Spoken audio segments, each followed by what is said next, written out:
Imagínense por un momento, queridos hermanos, un médico que ante la escasez de un antibiótico vital decide simplemente diluirlo con agua para que alcance a más pacientes.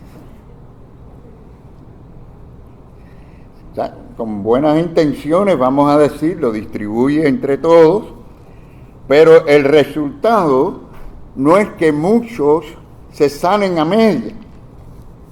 El resultado es que nadie se sana. ¿No es así, hermano? Peor aún, algunos se empeoran porque creyeron estar recibiendo el remedio completo y dejaron de buscar una ayuda real. Así que la medicina diluida de su dosis, eso no es medicina. No es medicina compasiva, no es medicina que sane. Y hermanos, lo mismo ocurre con la doctrina, con la palabra de Dios. No se puede diluir para hacerla más apetecible, para hacerla más popular, para que no ofenda a ciertas personas. Es decir, que con eso no logramos que más personas reciban gracia. Lo que logramos realmente es que reciban una versión del Evangelio que es superficial o falso, un evangelio que no tiene poder para salvar ni transformar. Entonces, la doctrina diluida no es doctrina misericordiosa, es doctrina peligrosa, engañosa. Vivimos, amados hermanos, fíjense, vivimos en tiempos difíciles, porque estamos viviendo en tiempos en que casi nadie quiere decir que existe, que hay una verdad absoluta, que algo es verdaderamente absoluto. Cuando ese espíritu se filtra dentro de la iglesia, amados hermanos, ¿qué produce eso? Eso produce creyentes, sí, leen la Biblia, pero la leen más bien con la actitud de ¿qué tiene esto para mí? ¿Qué significa esto para mí? En vez de decir ¿qué es lo que Dios está diciendo? Es decir, la autoridad deja de ser el texto, deja de ser la palabra misma de Dios y se convierte en la experiencia personal de cada cual. El resultado es una fe que se moldea a las preferencias de cada cual y no a la revelación de nuestro Dios. Y una fe así, amados hermanos, esa fe no puede sostenerse cuando vienen los vientos, las tormentas de las pruebas, y mucho menos cuando venga el juicio final del Señor. Nosotros escuchamos hoy en día, yo sé que ustedes lo han escuchado, yo lo escucho cada rato. Bueno, esa es tu verdad, yo tengo la mía. Así me dijo alguien hace unos días en el gimnasio, me dijo, bueno, yo tengo mi propia creencia. ¿Así? ¿No le han dicho esto a ustedes? O sea, cada cual tiene su propia interpretación de la Biblia, de las Escrituras. Otros dicen, bueno, lo importante es ser sincero. Y hay quien llega y dice, bueno, todas las iglesias enseñan lo mismo. Todos los caminos conducen ¿a dónde? A Roma, dicen, ¿no? Como si todas las doctrinas y todas las iglesias, todas conducen al cielo. Hermanos, nuestra cultura está reemplazando cada día más la autoridad de la verdad por la autoridad de los sentimientos, de lo que piensan la gente o sienten. Es decir, la pregunta más bien, o debiera ser, ¿es esto verdad? Pero la pregunta que hacen la gente es, ¿me hace sentir bien esto? Y hermanos, esa forma de pensar ha entrado también en muchas congregaciones, en muchos creyentes.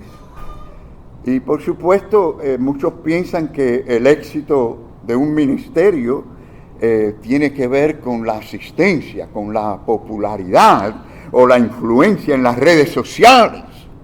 Piensen para que ustedes vean.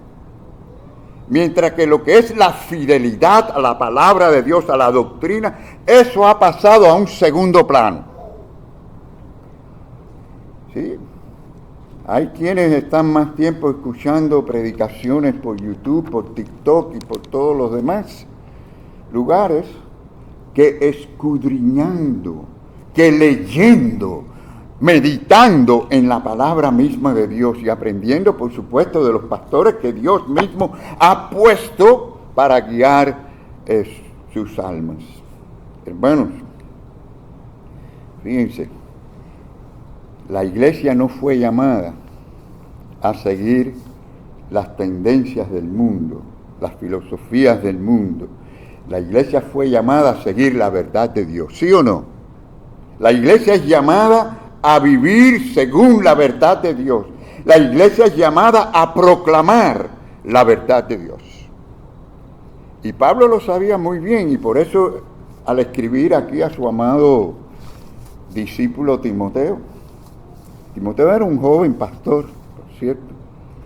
Estaba ministrando en Éfeso, y eso no era un lugar fácil, porque Éfeso estaba lleno de toda clase de filosofías, de toda clase de religiones, un sincretismo de religiones increíble. Maestros que prometían descubrimientos espirituales y todas estas cosas.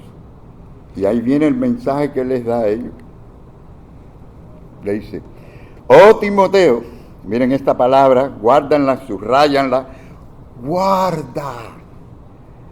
Y en el origen griego esta palabra, o sea, esto es un término que se usaba para describir la acción de un soldado. Dice, guarda lo que se te ha encomendado, evitando las profanas prácticas sobre cosas vanas y los argumentos de la falsamente llamada ciencia. Así que imagínense, es como un guardián que está allí, no abandona su lugar, su posición, está protegiendo, cuidando su lugar.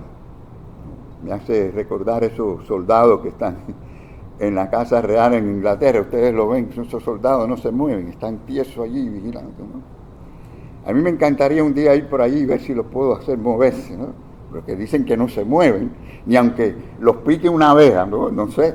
Pero la idea es de estar firme, protegiendo, cuidando.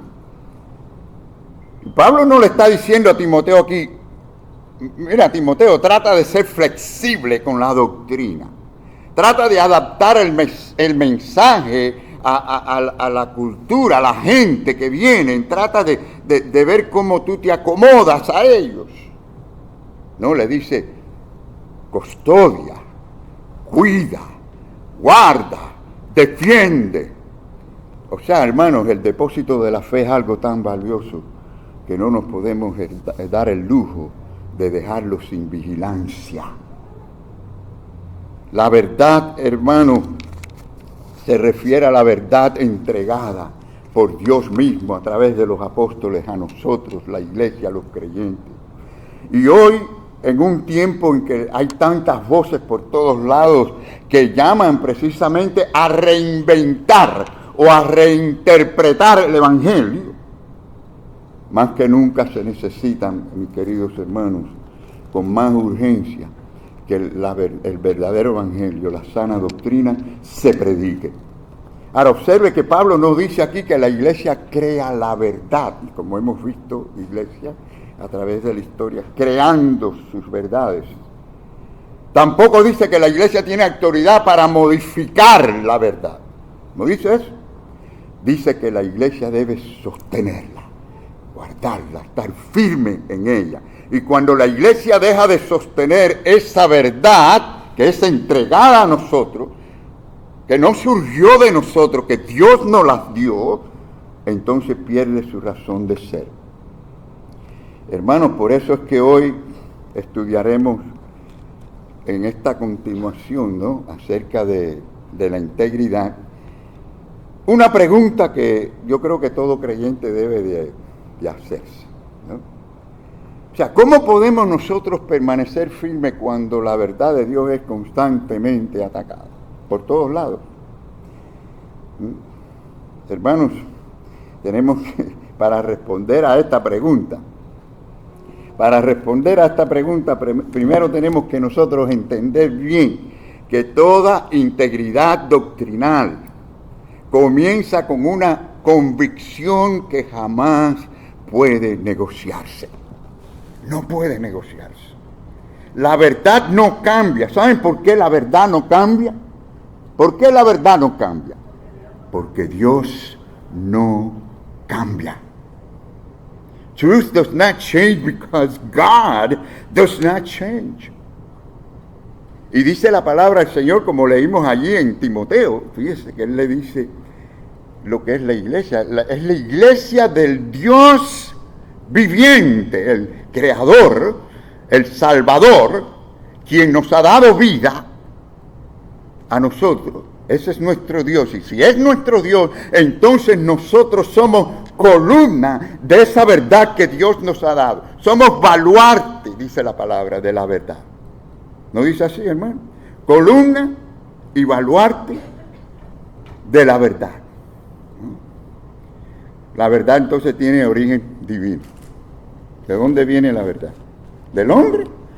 No, hermanos, viene de Dios. Lo que está de moda en nuestros días es creer que cada cual puede construir su propia verdad. Tan sencillo como eso. Es decir, algunos dicen, bueno, tú puedes tener tu creencia, yo tengo la mía. Eso fue una de las discusiones que tuve recientemente en el gimnasio con unas personas. Pero yo me dirigí a lo mismo. Yo le dije, si usted cree que hay un Dios, entonces ese Dios habló, y si habló, esa es su palabra. Y si es su palabra, entonces tenemos que oírla. Y si la vamos a oír es para seguirla. Lo que Él dice, no lo que nosotros creemos. Pero, hermano, entienda bien esto. La Biblia jamás presenta la verdad como una opinión de los hombres.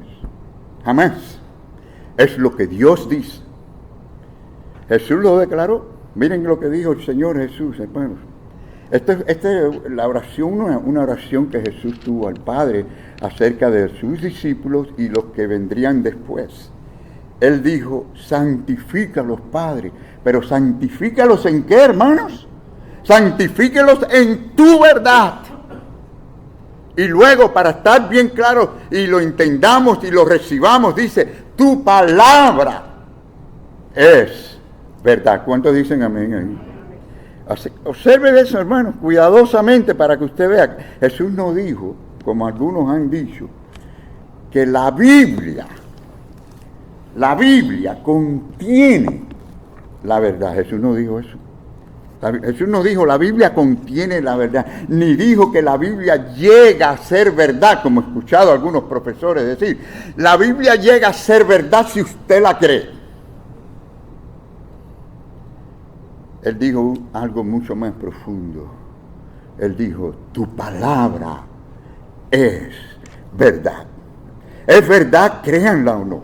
Es verdad, recíbanla o no. Es verdad, síguenla o no. Su palabra es verdad. Porque no depende de que el hombre la acepte, no depende de que la cultura la apruebe, no depende, mis queridos hermanos, de que la ciencia la confirme. Es verdad porque procede de Dios y nunca puede mentir. Dios no miente. Así que, hermano, entienda que nosotros no estamos aquí tratando de defender una tradición bautista. No estamos aquí tratando de defender una denominación, porque puede ser que en ocasiones ni estemos de acuerdo con algunas iglesias bautistas. No defendemos nuestras preferencias, defendemos la verdad revelada por Dios. Y no estamos diciendo que nosotros somos la verdad, nosotros estamos en busca de ella. Nuestro compromiso es con la palabra de Dios, con la verdad de Dios. Piense, por ejemplo, en una brújula, ¿verdad? ¿Cuántos han usado alguna vez una brújula? Casi nadie. Bueno, los que manejan hoy en día saben que tienen ahí en el carro, los carros más modernos tienen su brújula. Ustedes pueden mirar ahí en la pantalla y eso ayuda mucho, por ejemplo, a mi esposa, que a veces me dice, ¿para dónde está el sur? ¿Para dónde está el norte? Mira, ahí lo dice, te dice norte, te dice sur. Y ahora tenemos el, ¿cómo se llama eso? El GPS, ¿no? Que nos ayuda más todavía. Pero piensen en una brújula, por ejemplo, cuando un marinero está en medio del océano, el marinero no llega y dice, yo me siento que yo estoy en dirección correcta hacia el norte. Él puede decir eso. Pero su sentimiento no cambia al norte. El norte permanece donde siempre ha estado, tan sencillo como eso. La brújula no inventa el norte o el sur. Eso es lo que hace la Biblia. Eso es lo que hace la Biblia. La Biblia no inventa o crea la verdad. La Biblia nos dirige hacia la verdad. Y cuando dejamos de mirar la brújula, hermano, eso no cambia nada. No cambia el norte, no cambia el sur, nos perdemos nosotros. Y muchos cristianos no están bien en su dirección porque han dejado de mirar hacia la palabra de Dios para que ella le guíe su vida. Por tanto, hermanos, la verdad es absolutamente verdad porque Dios es inmutable. La verdad de Dios es perfecta porque tenemos a un Dios que no cambia. Así que tenemos allí la palabra del Señor que lo dice en Malaquías. ¿Cómo dice, hermano? Dígalo conmigo. Porque yo, Jehová, no cambio. Amén. O sea que vemos, hermanos, que nuestra sociedad está siempre cambiando, ¿no? Cambia constantemente. Yo entiendo que hay cosas que tenemos que cambiar para el bien, ¿no? No somos perfectos, necesitamos cambiar. Pero piense, por ejemplo, cambian las leyes, cambian la moral. ¿Qué más cambia? Los conceptos de familia están cambiando o han cambiado. ¿Sí o no?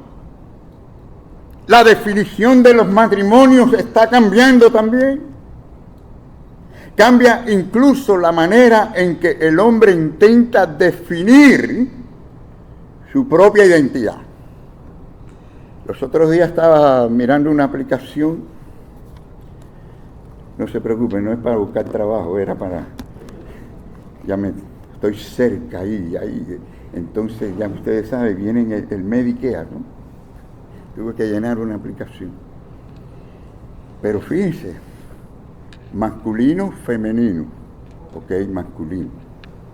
Pero abajo decía, diga cómo usted se identifica, masculino o femenino. Y yo, pero acabo de decir masculino y ahora me pregunta cómo me siento.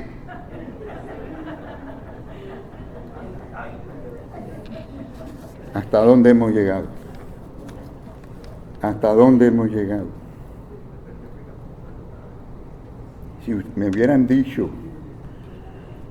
que esto yo lo iba a ver hace quizás 30, 40 años, yo digo, no, estás loco. Eso no puede ser.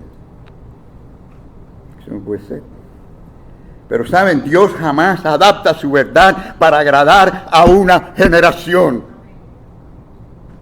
La cultura es como las olas del mar, ¿no? Vamos a decir, suben, bajan, ¿no? Las olas del mar con el viento cambian de dirección, pero las rocas del mar permanecen firmes, mis queridos hermanos, y Cristo no modifica su palabra.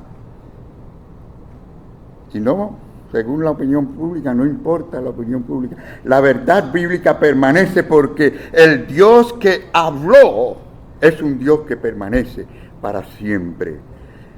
Hermanos, miren para que ustedes vean durante siglos cómo han existido tantos imperios que parecían que iban a ser eternos. Egipto, Babilonia, Grecia, Roma, todos ellos desaparecieron. Pero la palabra de Dios, la Biblia, sigue siendo el libro más leído, el libro más traducido, bueno, también el libro que ha sido más perseguido en la historia. Los gobiernos cambian, ¿sí o no? Y por lo regular cambian para mal. Porque miren, razón por la que estamos acá nosotros, los hispanos, ha sido porque nuestros gobiernos nos han fallado. Han funcionado para el mal. Han sido instrumentos del diablo, del enemigo. Las filosofías aparecen y desaparecen. Hay modas de todas clases, y como hay modas hoy, hermano. Yo no me opongo mucho a las modas de ropa, esas cosas, yo sé, hay cosas que sí las veo un poco extrañas. Miren, si cuando yo era muchacho o joven me hubiera aparecido en la escuela con los jeans rotos, me hubieran mandado para la casa. Usted no puede entrar aquí a la escuela. Y hoy en día es algo agradable, algo de moda, algo y más costoso que nada. Pero son cosas que cambian. Ahora, yo no me refiero a esas cosas cuando digo las modas, me estoy refiriendo a modas teológicas que nacen hoy y mueren mañana. Pero la palabra de Dios continúa proclamando exactamente el mismo evangelio, mis queridos hermanos. Hay este texto que yo sé que nuestra directora de Escuela Dominical nos ayudó a aprendernos hace un tiempo atrás. Yo creo que ya lo pueden decir de memoria, ¿eh? Lo pueden decir conmigo, hermano. Como dice Isaías, dice, sécase la hierba, marchítase la flor, mas la palabra del Dios nuestro permanece para siempre. Así es la palabra de Dios, firme, firme. Hermanos, el éxito de un ministerio nunca debe medirse por la popularidad, sino por la fidelidad a la palabra de Dios. Pero, hermanos, donde la verdad se abandona, el error siempre ocupa su lugar. Y aquí encontramos un principio que se repite desde Génesis hasta Apocalipsis, ¿no? Y es que el error rara vez llega diciendo, yo soy una mentira. Nunca va a llegar así, ¿no? O sea que lo falso llega normalmente disfrazado de verdad. No ocurrió así en el huerto del Edén, hermano. La serpiente antigua no comenzó negando toda la revelación de Dios dada a Adán y a Eva. No, comenzó sembrando una pequeña duda. ¿Con que Dios ha dicho? O sea que Satanás no necesita destruir, aún no puede destruir la verdad, pero es decir, a él le basta simplemente introducir en la mente del hombre una pequeña distorsión, una duda, una pequeña reinterpretación. Porque una verdad, hermanos, una verdad mezclada con falsedades, ¿qué cosa es? ¿Qué cosa es? Verdad mezclada con mentira. Eso no es verdad. No es pura verdad. Imagínese un vaso de agua cristalina, ¿no? Y usted le pone allí a ese vaso una gota de veneno. Por fuera se ve bien, se ve un vaso de agua, pero por su naturaleza eso ha cambiado por completo. Es un vaso con veneno. Pero nos lleva esto a una pregunta, mis queridos hermanos. Una pregunta inevitable. Si la verdad de Dios es tan clara y tan firme, muchos dicen, bueno, ¿por qué es constantemente atacada? Bueno, es atacada, hermanos, y la respuesta es muy sencilla. Es muy sencilla porque donde Dios establece su verdad, allí Satanás siempre procura levantar falsificación. So truth will always be opposed because a church without truth is a church without power. Una iglesia sin la verdad es una iglesia sin poder. Y hermanos, acabamos de afirmar una gran realidad, que la verdad no cambia. Y es por eso por lo que la doctrina no es algo opcional. Hay gente que me han dicho a sí mismo, pastor, la doctrina no importa, lo que importa es simplemente creer que Cristo murió en la cruz y ya, y nos salvó. Hermano, es el ADN de la iglesia. Pero imagínense, surge la pregunta, si la verdad de Dios es tan perfecta, si la verdad de Dios es suficiente, ¿por qué existen tantas doctrinas o tanta confusión religiosa en el mundo? Y quiero decirle que la respuesta no es nada nuevo, porque desde el principio Satanás ha tenido siempre la misma estrategia. Él sabe que no puede destruir la verdad y por eso intenta sustituirla por una falsificación y engaña a todo el que puede. Y ahora le añadimos a esto otro problema, que es la naturaleza del mismo hombre. El hombre sin Cristo, sin Dios, por su naturaleza, la Biblia lo declara espiritualmente sordo, ciego, muerto. No puede responder a Dios. Es decir, no busca reconocer que es pecador y que necesita de la gracia de Dios, que necesita de la obra de la cruz de Jesucristo. Entonces usted le añade a eso la realidad de que hay una obra satánica detrás de todo, engañando a la gente. Mis queridos hermanos, no es fácil. Porque Satanás nunca comenzó diciéndole a Eva, peca, haz esto y yo te voy a dar esto. No, fíjense lo primero que hizo, atacó la palabra de Dios. ¿Cómo le dijo? A ver, vamos a recordar lo que le dijo. La pregunta, es una pregunta de duda, con que Dios ha dicho. Es más, si usted sigue leyendo lo que dice que Dios ha dicho, lo trastornó. Porque le dijo, con que Dios ha dicho que no comáis de todo árbol, cuando Dios le dijo todo lo contrario. Dios le dijo, coman de todos los árboles, menos de uno. Es muy astuto, mis queridos hermanos. Observe el proceso. La duda produjo incredulidad. ¿Y qué produjo la incredulidad? Desobediencia. Y la desobediencia produjo la muerte espiritual y la muerte física. La evidencia más grande que existe de que usted y yo somos pecadores, que hemos ofendido a Dios, es que nos envejecemos y morimos. Esa es la evidencia del pecado en el hombre y por eso necesita a Jesucristo. Así que, hermano, sepa usted que el pecado no entró cuando Eva agarró aquella fruta. Dicen la gente que fue una manzana, ¿no? No sé por qué, quizás porque es muy bonita. Una vez recuerdo hablando con un cubano, me dice, no es una manzana, era un mango. Bueno, yo no sé qué fruta era. Lo que importante es que era una fruta, que era prohibida. Él no pecó cuando le dio la mordida, pecó cuando dejó de confiar en la palabra de Dios y creyó en la palabra de Satanás. Satanás no necesita convencer a una iglesia de que abandone toda la Biblia. A él le basta con convencerla de que algunas partes de ella ya no son revelantes, de que podemos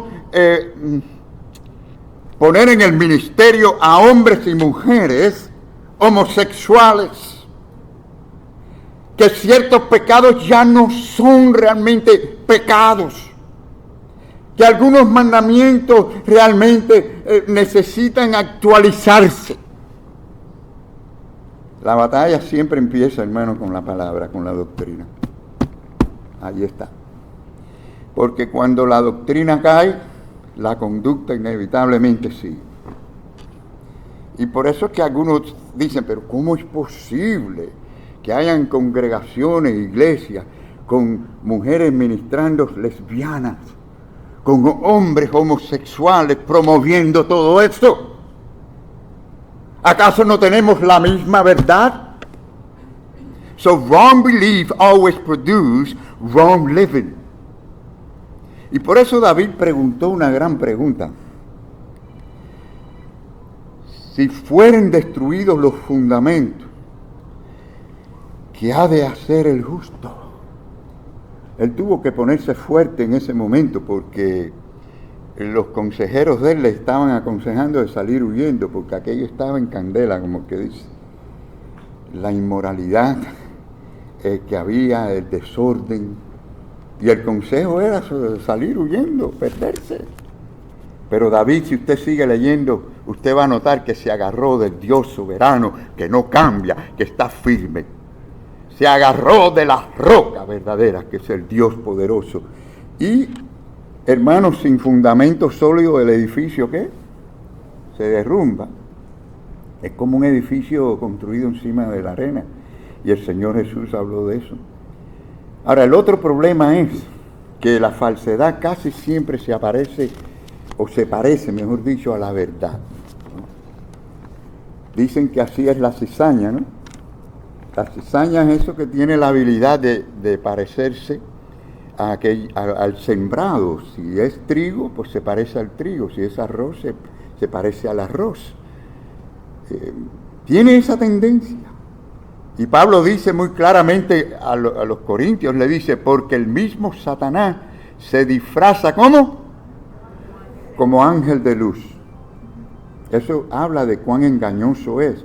Y la gente se cree que son inteligentes, que tienen control. Mentira, el diablo está engañando a muchos. Y qué impresionante, hermanos, que no dice que viene vestido de oscuridad.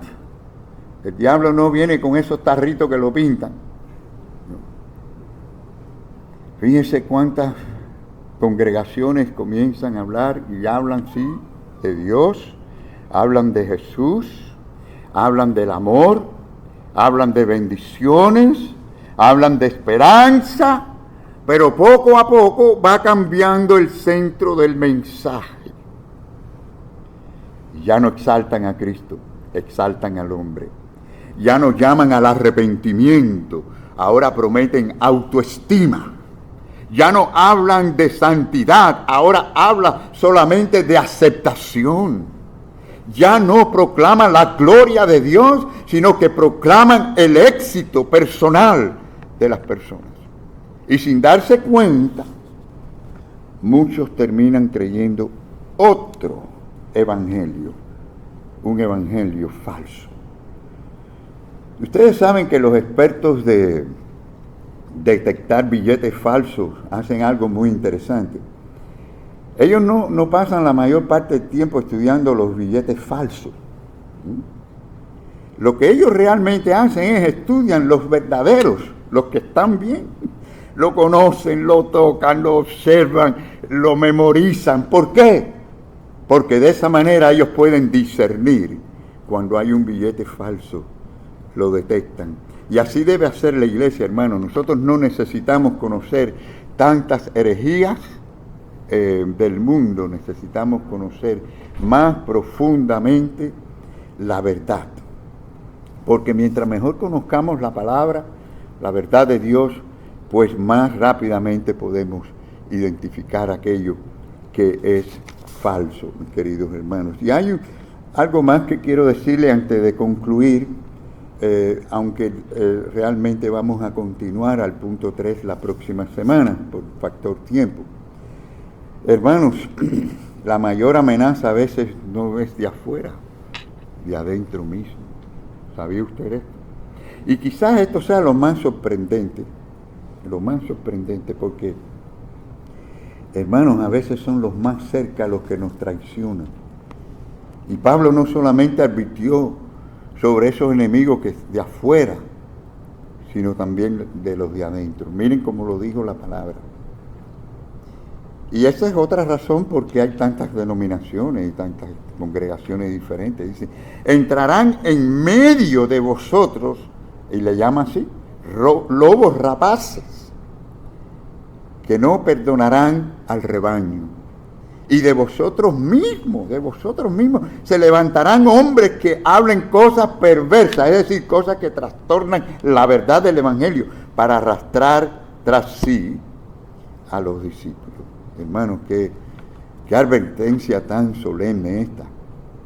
Los lobos no siempre vienen desde afuera, dice él, se levantan desde adentro, se levantan con ciertas ambiciones, con ciertos deseos de poder, de autoridad, etcétera, de posición. Pero el asunto es que esta gente no buscan la voluntad de Dios, lo que Dios dice en su palabra. Hay iglesias donde ya no se predica, como les dije, el arrepentimiento. Y hay iglesias que ya no mencionan apenas la palabra pecado. Hay iglesias que ya no mencionan la cruz de Cristo. Hay iglesias que han reemplazado la gloria de Dios por el bienestar de los hombres.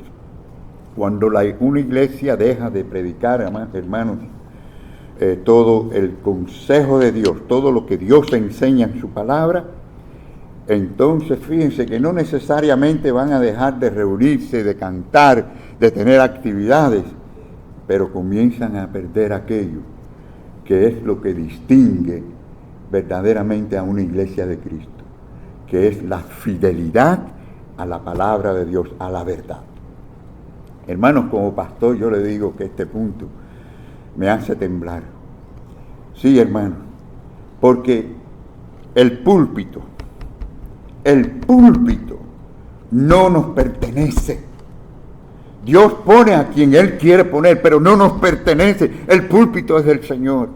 El llamado del predicador no es a decir lo que la gente quiere escuchar, sino a decir lo que Dios ya habló.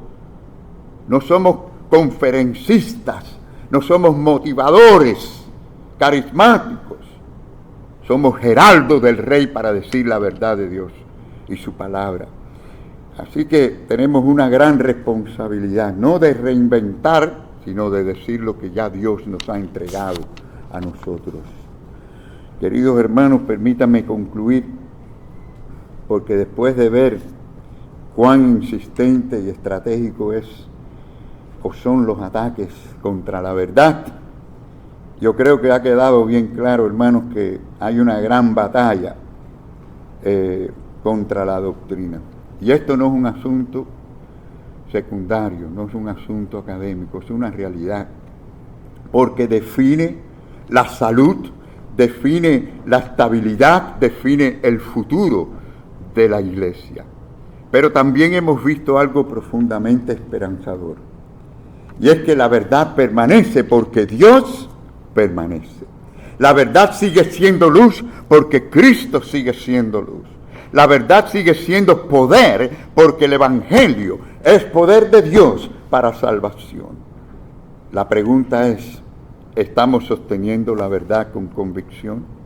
¿Estamos discerniendo la verdad, los errores con claridad?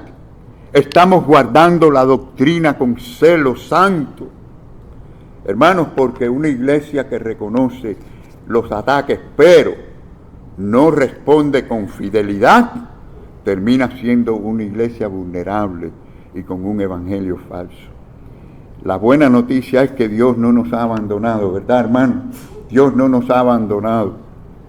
El Señor ha sido tan bueno y es tan bueno que nos ha dado su palabra para que podamos guiarnos por ella como la brújula que nos guía. Nos ha dado su Santo Espíritu que nos corrige, nos redarguye, nos habla. Nos ha dado su iglesia para que podamos crecer y podamos también servir al Señor. Nos ha dado su gracia para cada día, para que seamos guiados por Él. Así que, hermanos, todo esto lo tenemos, porque tenemos al Cristo Todopoderoso, quien murió en la cruz por nosotros, derramó su preciosa sangre para darnos a nosotros un lugar en gloria. Y quiero decirle que podemos venir a Él, porque Él es la roca firme. Él no cambia, ese Dios que no cambia. Él nos está llamando siempre a acercarnos a Él. Al Dios que no cambia le podemos pedir que nos cambie a nosotros. Ese Cristo que no cambia, a Él le podemos decir, Señor, transfórmame, guíame, y que a Él sea la gloria. Amén. Que el Señor nos bendiga, hermanos.